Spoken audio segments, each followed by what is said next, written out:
ಪ್ರೀತಿಯ ಕನ್ನಡಿಗರಿಗೆ ಶರಣು ಶರಣಾರ್ಥಿ. ಸ್ನೇಹಿತರೆ, ಇವತ್ತಿನ ನಮ್ಮ ಜಾಬ್ ಸರ್ಚ್ ಏನಪ್ಪಾ ಅಂತ ಹೇಳಿದ್ರೆ ಗೌರ್ಮೆಂಟ್ ಆಫ್ ಇಂಡಿಯಾದಲ್ಲಿ ಇರ್ತಕ್ಕಂಥ ಏನು ಹುದ್ದೆಗಳ ಬಗ್ಗೆ ನಾನು ಇಲ್ಲಿ ಮಾಹಿತಿ ತಗೊಂಡು ಬಂದಿದ್ದು ತಾವುಗಳು ಇಲ್ಲಿ ಗಮನಿಸಬಹುದು. ಮಿನಿಸ್ಟರ್ ಆಫ್ ರೈಲ್ವೆ ಇರ್ತಕ್ಕಂಥ ಹುದ್ದೆಗಳು ಅಂದ್ರೆ ಮಿನಿಸ್ಟರ್ ಆಫ್ ಇರ್ತಕ್ಕಂಥ ರೈಲ್ವೆ ಡಿಪಾರ್ಟ್ಮೆಂಟ್ ಇಂದ ಒಂದು ಅಧಿಸೂಚನೆ ಬಿಡುಗಡೆವಾಗಿದೆ. ನೋಟಿಫಿಕೇಶನ್ ತಾವು ಇಲ್ಲಿ ಗಮನಿಸಬಹುದು. ಈ ನೋಟಿಫಿಕೇಶನ್ ಯಾವಾಗ ಆಗಿದೆಪ್ಪ ಅಂದ್ರೆ ಶಾರ್ಟ್ ನೋಟಿಫಿಕೇಶನ್ ಆಗಿರ್ತಕ್ಕಂಥದ್ದು 6/25 ಅಂದ್ರೆ ಈ ಒಂದು RRB ಏನು ರಿಕ್ವೈರ್ಮೆಂಟ್ ಇದೆ ಇದರಲ್ಲಿ ಅಪ್ಲಿಕೇಶನ್ ಹಾಕೋ ಬಯಸುವ ಅಭ್ಯರ್ಥಿಗಳು ಯಾವೆಲ್ಲ ಒಂದು ಹುದ್ದೆಗಳ ಅರ್ಜಿಗಳನ್ನು ಸಲ್ಲಿಸಬೇಕಾಗುತ್ತೆ, ವಯೋಮಿತಿ, ಅರ್ಜಿ ಸಲ್ಲಿಕೆ ದಿನಾಂಕ, ಹುದ್ದೆಗಳ ಬಗ್ಗೆ ಮಾಹಿತಿ, ಎಕ್ಸಾಮ್ ಯಾವ ರೀತಿ ಪ್ಯಾಟರ್ನ್ ಇರ್ತಕ್ಕಂಥದ್ದು, ಯಾವ ವಯಸ್ಸಿನ ಅಭ್ಯರ್ಥಿಗಳು ಅರ್ಜಿಗಳನ್ನು ಸಲ್ಲಿಸಬಹುದಾಗಿದೆ, ಮತ್ತು PUC ಮಾಡಿರ್ತಕ್ಕಂಥ ಅಭ್ಯರ್ಥಿಗಳು, ಡಿಗ್ರಿ ಮಾಡಿರ್ತಕ್ಕಂಥ ಅಭ್ಯರ್ಥಿಗಳು ಯಾವ್ಯಾವ ಹುದ್ದೆಗಳಿಗೆ ಅರ್ಜಿಗಳನ್ನು ಸಲ್ಲಿಸಬಹುದು. ಓವರ್ ಆಲ್ ಆಗಿ ಒಂದು ನೋಟಿಫಿಕೇಶನ್ ಬಗ್ಗೆ ನಾನು ನಿಮಗೆ ಇಲ್ಲಿ ಕನ್ನಡದಲ್ಲಿ ಮಾಹಿತಿ ಕೊಡುತ್ತೇನೆ. ನಿಮ್ಮ ಎಲ್ಲ ಈ ಪ್ರಶ್ನೆಗಳಿಗೆ ಈ ವಿಡಿಯೋನ ಸ್ಕಿಪ್ ಮಾಡದೆ ಕೊನೆ ತನಕ ನೋಡಿ. ಈ ವಿಡಿಯೋದಲ್ಲಿ ನಿಮಗೆ ಎಲ್ಲವನ್ನು ಉತ್ತರ ದೊರೆಯಲಿದೆ. ಇವಾಗ ನಾವು ಮೊದಲೇದಾಗಿ ಒಂದು RRB ವೇಕೆನ್ಸಿ ನೋಟಿಫಿಕೇಶನ್ ಬಗ್ಗೆ ಫುಲ್ ಮಾಹಿತಿ ನೋಡೋಣ ಬನ್ನಿ. ಹಾಗಾದ್ರೆ ಯಾವ ಒಂದು ಇಲಾಖೆಯಿಂದ ಅಧಿಸೂಚನೆ ಬಿಡುಗಡೆ ಆಗಿದೆಯಪ್ಪ ಅಂತ ಹೇಳಿದ್ರೆ ತಾವುಗಳು ಗಮನಿಸಬಹುದು. ರೈಲ್ವೆ ರಿಕ್ವೈರ್ಮೆಂಟ್ ಬೋರ್ಡ್ ಅಂದ್ರೆ RRB ಇಲಾಖೆಯಿಂದ ಒಂದು ಅಧಿಸೂಚನೆ ಬಿಡುಗಡೆವಾಗಿದೆ. ಹಾಗಾದ್ರೆ ಎಷ್ಟು ಹುದ್ದೆಗಳ ಅರ್ಜಿಗಳನ್ನು ಕರೆದಿದ್ದಾರಪ್ಪ ಅಂದ್ರೆ 8,868 ಹುದ್ದೆಗಳ ಅರ್ಜಿಗಳನ್ನು ಆಹ್ವಾನಿಸಲಾಗಿದೆ. ಹಾಗಾದ್ರೆ ಈ ಹುದ್ದೆಗಳು ಎಲ್ಲೆಲ್ಲಿ ಅಪ್ಲಿಕೇಬಲ್ ಆಗುತ್ತಪ್ಪ ಅಂದ್ರೆ ಭಾರತಾದ್ಯಂತ ಈ ಹುದ್ದೆಗಳು ಅಪ್ಲಿಕೇಬಲ್ ಆಗುತ್ತೆ. ನೋಡಿ, ಏನು ಗೌರ್ಮೆಂಟ್ ಆಫ್ ಇಂಡಿಯಾ ಅಂದ್ರೆ ಒಂದು ರೈಲ್ವೆ ಒಂದು ಹುದ್ದೆಗಳಾಗಿರೋದ್ರಿಂದ ಇದು ಭಾರತಾದ್ಯಂತ ಏನಿರ್ತಕ್ಕಂಥ ಅಂದ್ರೆ ವಿವಿಧ ರಾಜ್ಯದ ಅಭ್ಯರ್ಥಿಗಳು ಕೂಡ ಹುದ್ದೆಗೆ ಅರ್ಜಿಗಳನ್ನ ಸಲ್ಲಿಸಬಹುದಾಗಿದೆ. ಹಾಗಾದ್ರೆ ಯಾವೆಲ್ಲ ಹುದ್ದೆಗಳ ಅರ್ಜಿಗಳನ್ನ ಕರೆದಿದ್ದಾರಪ್ಪ ಅಂದ್ರೆ ಸ್ಟೇಷನ್ ಮಾಸ್ಟರ್ ಮತ್ತು ಕ್ಲರ್ಕ್ ಇರ್ತಕ್ಕಂಥ ಹುದ್ದೆಗಳು, ಯಾವುದು ಸ್ಟೇಷನ್ ಮಾಸ್ಟರ್ ಮತ್ತು ಕ್ಲರ್ಕ್ ಇರ್ತಕ್ಕಂಥ ಹುದ್ದೆಗಳ ಅರ್ಜಿಗಳನ್ನು ಆಹ್ವಾನಿಸಲಾಗಿದೆ.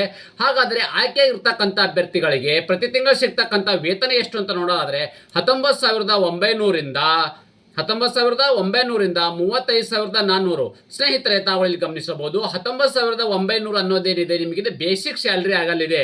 ನೆಕ್ಸ್ಟ್ ಈಗ 8th CPC ಸ್ಟಾರ್ಟ್ ಆದ ತಕ್ಷಣ ಅಂದ್ರೆ ಈಗ ಇರ್ತಕ್ಕಂಥದ್ದು 7 CPC ಪ್ರಕಾರ ನಿಮಗೆ 8th ಕಮಿಷನ್ ಆದ ತಕ್ಷಣ ನಿಮಗೆ ಇಲ್ಲಿ ಸ್ಯಾಲರಿ ಇನ್ನೂ ಹೆಚ್ಚಿಗೆ ಆಗಲಿದೆ.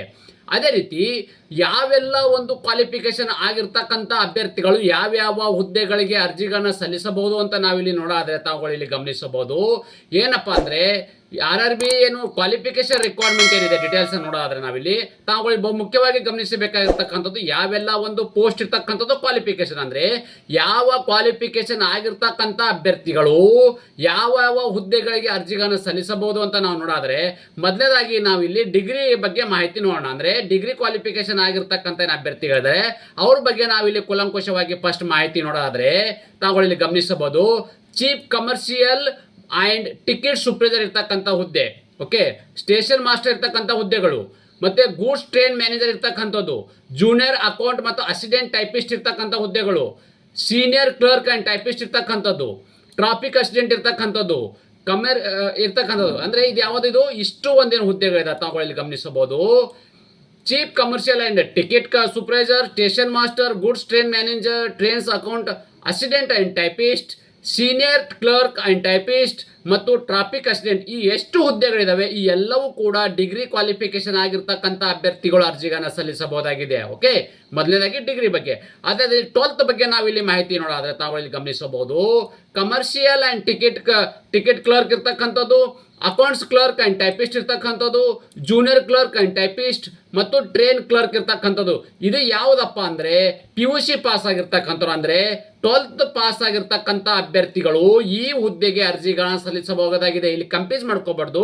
ಡಿಗ್ರಿಗೆ ಇರ್ತಕ್ಕಂಥ ಹುದ್ದೆಗಳು ಬೇರೆ ಇರ್ತಕ್ಕಂಥದ್ದು, PUC ಆಗಿರ್ತಕ್ಕಂಥ ಅಭ್ಯರ್ಥಿಗಳಿಗೆ ಬೇರೆ ಹುದ್ದೆಗಳಿರೋದು. ನೀವು ಅಪ್ಲಿಕೇಶನ್ ಹಾಕಬೇಕಾದ್ರೆ ಯಾವ ಹುದ್ದೆಗೆ ಅರ್ಜಿಗಳನ್ನ ಸಲ್ಲಿಸ್ತಾ ನೋಟ್ ಮಾಡಿಕೊಂಡು ನೀವು ಅಪ್ಲಿಕೇಶನ್ ಅಲ್ಲಿ ಅದನ್ನ ಕರೆಕ್ಟಾಗಿ ಸೆಲೆಕ್ಟ್ ಅನ್ನ ಮಾಡಿಕೊಳ್ಳಿ. ಸ್ನೇಹಿತರೆ, ಬಹು ಮುಖ್ಯವಾಗಿ ಇಲ್ಲಿ ಗಮನಿಸಬೇಕಾಗಿರೋದೇನಪ್ಪ ಅಂದ್ರೆ RRB vacancy and age limit details ಬಗ್ಗೆ ನಾವು ನೋಡೋಣ. ಅಂದ್ರೆ ಇಲ್ಲಿ ವೇಕೆನ್ಸಿಗಳ ಬಗ್ಗೆನೂ ಮಾಹಿತಿ ಕೊಡ್ತೀನಿ, ಮತ್ತೆ ಅದಕ್ಕೆ ರಿಲೇಟೆಡ್ ಇರ್ತಕ್ಕಂಥ ಒಂದು ಏಜ್ ಲಿಮಿಟ್ ಬಗ್ಗೆನೂ ಕೂಡ ಮಾಹಿತಿ ಕೊಡ್ತೀನಿ. ತಾವು ಇಲ್ಲಿ ಗಮನಿಸಬಹುದು. ಚೀಫ್ ಕಮರ್ಷಿಯಲ್ ಟಿಕೆಟ್ ಸೂಪರ್ವೈಸರ್ ಇರ್ತಕ್ಕಂಥವರಿಗೆ 161 ಹುದ್ದೆಗಳು, ಸ್ಟೇಷನ್ ಮಾಸ್ಟರ್ಗೆ ಇಲ್ಲಿ 615 ಹುದ್ದೆಗಳು, ಗೂಡ್ಸ್ ಟ್ರೈನ್ ಮ್ಯಾನೇಜರ್ಗೆ ಇಲ್ಲಿ 3,416 ಹುದ್ದೆಗಳು, ಜೂನಿಯರ್ ಅಕೌಂಟ್ ಮತ್ತು ಅಸಿಸ್ಟೆಂಟ್ ಟೈಪಿಸ್ಟ್ ಇರ್ತಕ್ಕಂಥವರಿಗೆ 921 ಹುದ್ದೆಗಳು, ಸೀನಿಯರ್ ಕ್ಲರ್ಕ್ ಅಂಡ್ ಟೈಪಿಸ್ಟ್ ಇರ್ತಕ್ಕಂಥ 638 ಹುದ್ದೆಗಳು, ಮತ್ತು ಟ್ರಾಫಿಕ್ ಆಕ್ಸಿಡೆಂಟ್ ಇರ್ತಕ್ಕಂಥವರಿಗೆ 59 ಹುದ್ದೆಗಳ ಅರ್ಜಿಗಳನ್ನು ಆಹ್ವಾನಿಸಲಾಗಿದೆ. ಅದೇ ರೀತಿ ಇಲ್ಲಿ ನೋಡಿ ಏನು PUC ಆಗಿರ್ತಕ್ಕಂಥ ಏನು ಅಭ್ಯರ್ಥಿಗಳಿದ್ದಾರೆ ಅವರಿಗೆ ಇಲ್ಲಿ ಕಮರ್ಷಿಯಲ್ ಟಿಕೆಟ್ ಕ್ಲರ್ಕ್ಗೆ 2224 ಹುದ್ದೆಗಳಾಗಿದ್ದರೆ ಅಕೌಂಟ್ ಕ್ಲರ್ಕ್ ಮತ್ತು ಟೈಪಿಸ್ಟ್ಗೆ ಇಲ್ಲಿ 394 ಹುದ್ದೆಗಳು ಮತ್ತು ಜೂನಿಯರ್ ಕ್ಲರ್ಕ್ ಟೈಪಿಸ್ಟ್ ಹುದ್ದೆಗೆ ಸಂಬಂಧಪಟ್ಟ ಅಭ್ಯರ್ಥಿಗಳಿಗೆ 163 ಹುದ್ದೆಗಳು, ಟ್ರೇನ್ ಕ್ಲರ್ಕ್ಗೆ ಇಲ್ಲಿ 77 ಹುದ್ದೆಗಳ ಅರ್ಜಿಗಳನ್ನು ಆಹ್ವಾನಿಸಲಾಗಿದೆ. ನೋಡಿ ಯಾವ್ಯಾವ ಹುದ್ದೆಗಳು ಕರೆದಿದ್ದಾರೆ, ಆ ಹುದ್ದೆಗೆ ಅನುಗುಣವಾಗಿ ಎಷ್ಟು ಸಂಖ್ಯೆಗಳು ಕರೆದಿದ್ದಾರೆ ಅಂತ ನಾನು ಇಲ್ಲಿ ಮಾಹಿತಿ ಕೊಟ್ಟಿದ್ದೇನೆ. ಇದಾದ ನಂತರ ಇಲ್ಲಿ ನೋಡಿ ಡಿಗ್ರಿ ಪಾಸ್ ಆಗಿರ್ತಕ್ಕಂಥ ಅಭ್ಯರ್ಥಿಗಳು 18ರಿಂದ 33 ವರ್ಷ ಒಳಗಡೆ ಇರ್ತಕ್ಕಂಥ ಅಭ್ಯರ್ಥಿಗಳು ಅರ್ಜಿಗಳನ್ನು ಸಲ್ಲಿಸಬಹುದಾಗಿದೆ ಮತ್ತು PUC ರಿಲೇಟೆಡ್ ಸಂಬಂಧಪಟ್ಟ ಅಭ್ಯರ್ಥಿಗಳು 18ರಿಂದ 30 ವರ್ಷ ಒಳಗಡೆ ಇರ್ತಕ್ಕಂಥ ಅಭ್ಯರ್ಥಿಗಳು ಅರ್ಜಿ ಸಲ್ಲಿಸಬಹುದಾಗಿದೆ. ನೋಡಿ ಏನು 18ರಿಂದ 33 ಮತ್ತು 18ರಿಂದ 30 ವರ್ಷ ಇದು ಯಾವುದಪ್ಪ ಅಂದ್ರೆ ಜನರಲ್ ಕ್ಯಾಟಗರಿ ಸಂಬಂಧಪಟ್ಟ ಅಭ್ಯರ್ಥಿಗಳಿಗೆ ಮಾತ್ರ ಈ ಒಂದು ವಯೋಮಿತಿ ಅಪ್ಲಿಕೇಬಲ್ ಆಗಲಿದೆ. ಹಾಗಾದರೆ ಏಜ್ ಲಿಮಿಟ್ ಅಲ್ಲಿ ಕೂಡ ಇಲ್ಲಿ ವಯೋಮಿತಿಯಲ್ಲಿ ಸಡಿಲಿಕೆ ನೀಡಲಾಗಿದ್ದು OBC ಅಭ್ಯರ್ಥಿಗಳಿಗೆ ಎಷ್ಟಪ್ಪ ಅಂದ್ರೆ 3 ವರ್ಷಗಳ ಕಾಲ ವಯೋಮಿತಿ ಇದ್ದು, SC ST ಅಭ್ಯರ್ಥಿಗಳಿಗೆ 5 ವರ್ಷಗಳ ಕಾಲ ವಯೋಮಿತಿ ಇದ್ದು, PWD ಮತ್ತು EWS ಅಭ್ಯರ್ಥಿಗಳಿಗೆ 10 ವರ್ಷಗಳ ಕಾಲ ಮಿತಿ ಇದ್ದು, PWD OBC ಅಭ್ಯರ್ಥಿಗಳಿಗೆ 13 ವರ್ಷಗಳ ಕಾಲ ವಯೋಮಿತಿಯಲ್ಲಿ ಸಡಿಲಿಕೆವಿದ್ದು, PWD SC ST ಅಭ್ಯರ್ಥಿಗಳಿಗೆ 15 ವರ್ಷಗಳ ಕಾಲ ವಯೋಮಿತಿಯಲ್ಲಿ ಸಡಿಲಿಕೆಯನ್ನು ನೀಡಲಾಗಿದೆ. ಅದೇ ರೀತಿ ಮುಖ್ಯವಾಗಿ ಗಮನಿಸಬೇಕಾದೇನಪ್ಪ ಅಂದ್ರೆ ಅಪ್ಲಿಕೇಶನ್ ಫೀ ಅಂದ್ರೆ ಈ ಒಂದು ಅಭ್ಯರ್ಥಿಗಳು ಯಾವ್ಯಾವ ಕ್ಯಾಟಗರಿ ಸಂಬಂಧಪಟ್ಟ ಅಭ್ಯರ್ಥಿಗಳಿಗೆ ಎಷ್ಟಿಷ್ಟು ಅಪ್ಲಿಕೇಶನ್ ಫೀ ಇದೆ ಅಂತ ನಾವು ಮಾಹಿತಿ ನೋಡೋದ್ರೆ SC ST ಫಿಮೇಲ್ ಕ್ಯಾಂಡಿಡೇಟ್ ಆಗಿರ್ತಕ್ಕಂಥ ತಗೊಂಡು ಗಮನಿಸಿ. SC ST ಫಿಮೇಲ್ ಮತ್ತು generator ex service man majority community ಇರ್ತಕ್ಕಂಥದ್ದು, EBS ಇರ್ತಕ್ಕಂಥದ್ದು, PWD ಅಭ್ಯರ್ಥಿಗಳಿಗೆ ಟೋಟಲ್ ಇರ್ತಕ್ಕಂಥದ್ದು 250 ರೂಪಾಯಿ ಅವರಿಗೆ ಅರ್ಜಿ ಶುಲ್ಕವಿದೆ. ಎಷ್ಟಿರ್ತಕ್ಕಂಥದ್ದು 250 ರೂಪಾಯಿ ಅರ್ಜಿ ಶುಲ್ಕವಿದ್ದರೆ ಆ 250 ರೂಪಾಯಿ ಫಸ್ಟ್ CBT ಎಕ್ಸಾಮ್ ಬರೆದ ತಕ್ಷಣ 250 ರೂಪಾಯಿ ನಿಮಗೆ ರೀಫಂಡ್ ಆಗಲಿದೆ. ಓಕೆ, ಮತ್ತು ಆಲ್ ಅದರ್ ಕ್ಯಾಂಡಿಡೇಟ್ ಇರ್ತಕ್ಕಂಥ ಅಂದ್ರೆ ಇಲ್ಲಿ ತಾವು ಗಮನಿಸಬಹುದು 500 ರೂಪಾಯಿ ಏನು ಅರ್ಜಿ ಶುಲ್ಕವಿದೆ. ಇದು ಜನರಲ್ ಮತ್ತು OBC ಕ್ಯಾಟಗರಿ ಸಂಬಂಧಪಟ್ಟ ಅಭ್ಯರ್ಥಿಗಳು 500 ರೂಪಾಯಿ ನಿಮಗೆ ಅರ್ಜಿ ಶುಲ್ಕವಿದ್ದರೆ ಫಸ್ಟ್ CBT ಎಕ್ಸಾಮ್ ಅನ್ನ ನೀವು ಕ್ವಾಲಿಫೈ ಆದ ಅಂದ್ರೆ ಫಸ್ಟ್ CBT ಎಕ್ಸಾಮ್ ನ ನೀವು ಬರೆದ್ರೆ ನಿಮಗೆ ಇಲ್ಲಿ 400 ರೂಪಾಯಿ ನಿಮಗೆ ಇಲ್ಲಿ ರೀಫಂಡ್ ಆಗಲಿದೆ. ಓಕೆ, ಅದೇ ರೀತಿ ಹಾಗಾದ್ರೆ ಈ ಅಪ್ಲಿಕೇಶನ್ ಫೀ ಅನ್ನ ಹೇಗೆ ಸಲ್ಲಿಸಬೇಕಪ್ಪ ಅಂದ್ರೆ ಈ ಅಪ್ಲಿಕೇಶನ್ ಫೀನ ಹೇಗೆ ಪೇ ಮಾಡಬಹುದು ಅಂತ ನೋಡಾದ್ರೆ ನಾವು ಆನ್ಲೈನ್ ಮುಖಾಂತರ ಅಂದ್ರೆ ಅಪ್ಲಿಕೇಶನ್ ಹಾಕಬೇಕಾದ್ರೆ debit card, credit card, net banking, PhonePe, Google pay, PhonePe ಮುಖಾಂತರನು ಈ ಅರ್ಜಿ ಶುಲ್ಕವನ್ನು ಪೇ ಮಾಡಬಹುದಾಗಿದೆ. ಹಾಗಾದರೆ ಈ ಅಪ್ಲಿಕೇಶನ್ ಹಾಕಿರ್ತಕ್ಕಂಥ ಅಭ್ಯರ್ಥಿಗಳನ್ನ ಸೆಲೆಕ್ಷನ್ ಪ್ರೊಸೆಸ್ ಅನ್ನ ಹೇಗೆ ಮಾಡ್ತಾರಪ್ಪ ಅಂದ್ರೆ ನೋಡಿ ತಾವು ಗಮನಿಸಬಹುದು. ಮೊದಲದಾಗಿ ಇಲ್ಲಿ ಒಂದು ಕಂಪ್ಯೂಟರ್ ಬೇಸ್ಡ್ ಟೆಸ್ಟ್ ನೀಡಲಾಗುವುದು. ಇದಾದ ನಂತರ ಕಂಪ್ಯೂಟರ್ ಬೇಸ್ಡ್ ಅಪ್ಟಿಟ್ಯೂಡ್ ಇರ್ತಕ್ಕಂಥ ಒಂದು ಟೆಸ್ಟ್ ನೀಡಲಾಗುವುದು, ಸೆಕೆಂಡ್ ಟೆಸ್ಟ್. ಓಕೆ, ಅದೇ ರೀತಿ ಕಂಪ್ಯೂಟರ್ ಬೇಸ್ಡ್ ಟೈಪಿಕಲ್ ಸ್ಕಿಲ್ ನೋಡಿ ಇಲ್ಲಿ ಟೈಪಿಂಗ್ ಏನು ಹುದ್ದೆಗಳಿದಾವೆ ಅವರಿಗೂ ಕೂಡ ಇಲ್ಲಿ ಟೈಪಿಂಗ್ ಇರ್ತಕ್ಕಂಥ ಏನು ಪ್ರಾಕ್ಟಿಕಲ್ ಸ್ಕಿಲ್ ಅಂತ ಏನು ಹೇಳ್ತೀವಿ ಆ ಸ್ಕಿಲ್ ಟೆಸ್ಟ್ ಅನ್ನ ನಡೆಸಲಾಗುವುದು. ಇದಾದ ನಂತರ ಡಾಕ್ಯುಮೆಂಟ್ ವೆರಿಫಿಕೇಶನ್ ಆಗುತ್ತೆ. ಈ ಡಾಕ್ಯುಮೆಂಟ್ ವೆರಿಫಿಕೇಶನ್ ಅಲ್ಲಿ ಪಾಸ್ ಆಗಿರ್ತಕ್ಕಂಥ ಅಭ್ಯರ್ಥಿಗಳನ್ನ ಮೆಡಿಕಲ್ ಎಕ್ಸಾಮಿನೇಷನ್ ಮಾಡಲಾಗುವುದು. ಈ ಮೆಡಿಕಲ್ ಎಕ್ಸಾಮಿನೇಷನ್ ಅಲ್ಲಿ ಕ್ವಾಲಿಫೈ ಆಗಿರ್ತಕ್ಕಂಥ ಅಭ್ಯರ್ಥಿಗಳನ್ನ ಫೈನಲ್ ಆಗಿ ಇಂಟರ್ವ್ಯೂ ಮಾಡಲಾಗುವುದು. ಓವರ್ ಆಲ್ ಆಗಿ ಮೆರಿಟ್ ಆಧಾರದ ಮೇಲೆ ಅಭ್ಯರ್ಥಿಗಳನ್ನ ನೇಮಕಾತಿ ಮಾಡಲಾಗುವುದು. ಅದೇ ರೀತಿ ಇಲ್ಲಿ ನೋಡಿ RRB ರಿಕ್ವೈರ್ಮೆಂಟ್ ಇನ್ ಸ್ಯಾಲರಿ ಡೀಟೇಲ್ಸ್ ನಾವು ಮಾಹಿತಿ ನೋಡೋದಾದ್ರೆ ಯಾವೆಲ್ಲ ಪೋಸ್ಟ್ಗಳಿಗೆ ಇಲ್ಲಿ ಆ ಒಂದು ಹುದ್ದೆಗೆ ಸಂಬಂಧಪಟ್ಟ ಅಭ್ಯರ್ಥಿಗೆ ಎಷ್ಟಿಷ್ಟು ಒಂದು ವೇತನ ನೀಡಲಾಗೋದಪ್ಪ ಅಂದ್ರೆ ತಾವು ಇಲ್ಲಿ ಗಮನಿಸಬಹುದು.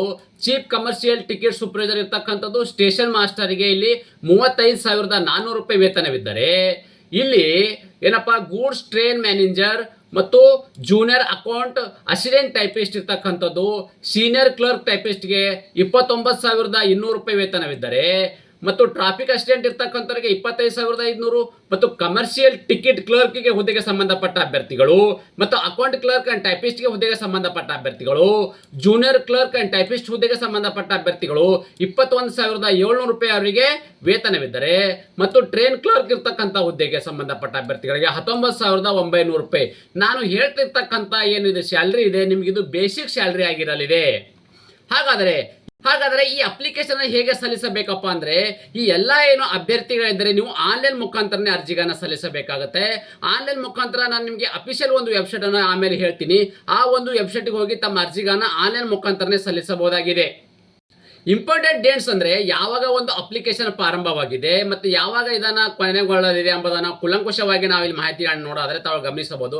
ಅಪ್ಲಿಕೇಶನ್ ಪ್ರಾರಂಭ ದಿನಾಂಕ 21/10/2025 ಹಳೆ ಪ್ರಾರಂಭವಾಗಿದ್ದು ಅಪ್ಲಿಕೇಶನ್ ಕೊನೆಯ ದಿನಾಂಕ 27 ನವೆಂಬರ್ 2025 ಅಂದ್ರೆ ಇದೇ ತಿಂಗಳು 27 2025 ಒಳಗಡೆನೆ ಈ ಒಂದು ಅಪ್ಲಿಕೇಶನ್ ಕೊನೆಗೊಳ್ಳಲಿದೆ. ಅಷ್ಟರ ಒಳಗಡೆನೆ ತಮ್ಮ ಅರ್ಜಿಗಳನ್ನ ಸಲ್ಲಿಸಬೇಕಾಗುತ್ತೆ. ಹಾಗಾದರೆ ಅಪ್ಲಿಕೇಶನ್ ಏನು ಪೇಮೆಂಟ್ ಏನು ಸಬ್ಮಿಟ್ ಮಾಡ್ತಕ್ಕಂಥ ದಿನಾಂಕ ಯಾವಾಗಪ್ಪ ಅಂದರೆ 22 ನವೆಂಬರ್ 2025 ನೋಡಿ. ಅಪ್ಲಿಕೇಶನ್ ಕೊನೆಯ ದಿನ ಏನು ಅಪ್ಲಿಕೇಶನ್ ಏನಿರ್ತಕ್ಕಂಥ ಪೇಮೆಂಟನ್ನು ಸಬ್ಮಿಟ್ ಮಾಡ್ತಕ್ಕಂಥದ್ದು 2 ನವೆಂಬರ್ 2025. ಮತ್ತೆ ನೀವು ಅಪ್ಲಿಕೇಶನ್ ಹಾಕಿರ್ತಕ್ಕಂಥ ಏನು ಅಭ್ಯರ್ಥಿಗಳಿದ್ರೆ ನೀವು ಅಲ್ಲಿ ಕೂಡ ಕರೆಕ್ಷನ್ ಆ ಥರದ್ದು ಏನಾದರೂ ಮಾಡೋಂಗಿದ್ರೆ ನೀವು 23 ನವೆಂಬರ್ 2025ರಿಂದ 2 ಡಿಸೆಂಬರ್ 2025 ತಗೊಳ್ಳಿ ಗಮನಿಸಬಹುದು. ಅಪ್ಲಿಕೇಶನ್ ಏನು ಹಾಕಿರ್ತೀರಿ, ಆಮೇಲೆ ನಿಮಗೆ ಅಲ್ಲಿ ಒಂದು ಏನೋ ಮಿಸ್ಟೇಕ್ ಮಾಡಿದ್ದೀನಿ ಅಂತ ಏನಾದರೂ ಅನಿಸಿದ್ರೆ ನಿಮಗೆ ಅಲ್ಲಿ ಕರೆಕ್ಷನ್ ಮಾಡ್ತಕ್ಕಂಥದ್ದಿಗೆ 23 ನವೆಂಬರಿಂದ 25 ಟು 2 ಡಿಸೆಂಬರ್ 2025. ಇದಾದ ನಂತರ ಇಲ್ಲೇನಾಗ್ತದಪ್ಪ ಅಂದರೆ ಅಪ್ಲಿಕೇಶನನ್ನು ನೀವು ಹಾಕಿರ್ತಕ್ಕಂಥ ಅಪ್ಲಿಕೇಶನು ಸಕ್ಸಸ್ಫುಲ್ ಆಗಿದೆಯಾ ಅಥವಾ ರಿಜೆಕ್ಟ್ ಆಗಿದೆ ಅಂತ ಹೇಳ್ಬಿಟ್ಟು ನಿಮಗೆ ಇಲ್ಲಿ 3 ಟು 7 ಡಿಸೆಂಬರ್ 2025 ನಿಮಗೆ ತಿಳಿಯಲಿದೆ. ಹಾಗಾದರೆ ತಾವು ಇನ್ನೊಂದು ಇಲ್ಲಿ ಗಮನಿಸಬೇಕಾಗಿರೋದು ಏನಪ್ಪ ಅಂದರೆ ಅಪ್ಲಿಕೇಶನ್ ಫೀ ಏನು ಪೇಮೆಂಟ್ ಮೆಥಡ್ ಏನು ಸಬ್ಮಿಟ್ ಇರ್ತಕ್ಕಂಥ 29 ನವೆಂಬರ್ 2025 ಇಲ್ಲಿ ಕಂಪ್ಯೂಸ್ ಮಾಡ್ಕೋಬೇಡಿ. ಇಲ್ಲಿರ್ತಕ್ಕಂಥದ್ದು ನೋಡಿ, ಈ ಒಂದು ನೋಟಿಫಿಕೇಶನ್ ತಾವು ಗಮನಿಸ್ತಾ ಇದ್ದೀರಿ. ಈ ಒಂದು ನೋಟಿಫಿಕೇಶನ್ ಆಧಾರದ ಮೇಲೆ ಇಲ್ಲಿರ್ತಕ್ಕಂಥ ಒಂದು ಡೇಟ್ಗಳು ಹೇಳ್ತಾ ಇರೋದು ನಾನು. ಓಕೆ, ಇದು 6 ನೋಟಿಫಿಕೇಶನ್ ನೋಡಿ, ಇಲ್ಲಿ 6/2025 ಇರ್ತಕ್ಕಂಥ ನೋಟಿಫಿಕೇಶನ್ ರಿಲೇಟೆಡ್ ಇರ್ತಕ್ಕಂಥದ್ದು, ಇಲ್ಲಿ 7/25 ಇರ್ತಕ್ಕಂಥ ರಿಲೇಟೆಡ್ ಇರ್ತಕ್ಕಂಥ ಡೇಟ್ಗಳು. ಹಾಗಾದರೆ ಈ ಒಂದು ಅಪ್ಲಿಕೇಶನ್ ಹೇಗೆಪ್ಪ ಅಂತಂದರೆ ತಾವುಗಳು ಇಲ್ಲಿ ನೋಡೋದು ಬಹು ಮುಖ್ಯವಾಗಿ ನಿಮಗೆ ಅಂದರೆ ಕುಲಂಕುಷವಾಗಿ ನಿಮ್ಗೆ ಇಲ್ಲಿ ಮಾಹಿತಿ ನೋಡೋದಾದರೆ ಇಲ್ಲಿ ನೋಡಿ ಏನು ಸ್ಟಾರ್ಟ್ ಡೇಟ್ ಅಪ್ಲೈ ಏನಿದೆ 21 ಅಕ್ಟೋಬರ್ 2025. ಇದು ಯಾರಿಗಿದು ನೋಡಿ ಡಿಗ್ರಿ ಆಗಿರ್ತಕ್ಕಂಥ ಅಭ್ಯರ್ಥಿಗಳಿಗೆ. ಓಕೆ, 28 ಅಕ್ಟೋಬರ್ 2025 ಇದು PUC ಆಗಿರ್ತಕ್ಕಂಥ ಅಭ್ಯರ್ಥಿಗಳಿಗೆ. ಅದೇ ರೀತಿ ಲಾಸ್ಟ್ ಡೇಟ್ ಇರ್ತಕ್ಕಂಥದ್ದು 20 ನವೆಂಬರ್ 2025 ಡಿಗ್ರಿ ಅವರಿಗಾದರೆ, PUC ಅವರಿಗೆ 27 ನವೆಂಬರ್ 2025. ಅದೇ ರೀತಿ ಈ ಒಂದು ಏನೇನು ತಾವುಗಳು ಗಮನಿಸ್ತಾ ಇದ್ದೀರಿ, ಈ ಒಂದು ನೋಟಿಫಿಕೇಶನ್ ಬಗ್ಗೆ ನಿಮ್ಗೆ ಹೇಳಿದ್ನಲ್ಲ 06/2025 07/2025 ಅಂದರೆ ಈ ಒಂದು ನೋಟಿಫಿಕೇಶನ್ ರಿಲೇಟೆಡ್ ಇರ್ತಕ್ಕಂಥ ಒಂದು ಡೇಟನ್ನು ಹೇಳಿದ್ದೀನಿ. ಅದೇ ರೀತಿ ನೀವು ಈ ಒಂದು ವೆಬ್ಸೈಟ್ಗೆ ಹೋಗ್ಬಿಟ್ಟು ಅಪ್ಲಿಕೇಶನ್ ಹಾಕಬೇಕಾಗುತ್ತೆ. ಈ ಒಂದು ವೆಬ್ಸೈಟ್ ಏನಿದೆ, ಈ ಒಂದು ವೆಬ್ಸೈಟು ನಾನು ಟೆಲಿಗ್ರಾಮು ಮತ್ತು ವಾಟ್ಸಪ್ ಚಾನಲಲ್ಲಿ ಕೂಡ ಕೊಟ್ಟಿರ್ತೀನಿ. ಅದರ ಮೇಲೆ ಕ್ಲಿಕ್ ಮಾಡೋ ಮೂಲಕ ನೇರವಾಗಿ ತಮ್ಮ ಅರ್ಜಿಗಾನ ಸಲ್ಲಿಸಬಹುದಾಗಿದೆ. ನಾವು ಕೊಟ್ಟಿರುವ ಉದ್ಯೋಗ ಮಾಹಿತಿ ನೀವು ಇಷ್ಟಪಡುತ್ತೀರಿ ಎಂದು ಭಾವಿಸುತ್ತೇನೆ. ಈ ಉದ್ಯೋಗ ಮಾಹಿತಿ ನಿಮಗೆ ಇಷ್ಟವಾದರೆ ನಿಮ್ಮ ಫ್ಯಾಮಿಲಿಗೂ ಫ್ರೆಂಡ್ಸ್ಗೂ ಶೇರ್ ಮಾಡಲು ಮರೆಯದಿರಿ.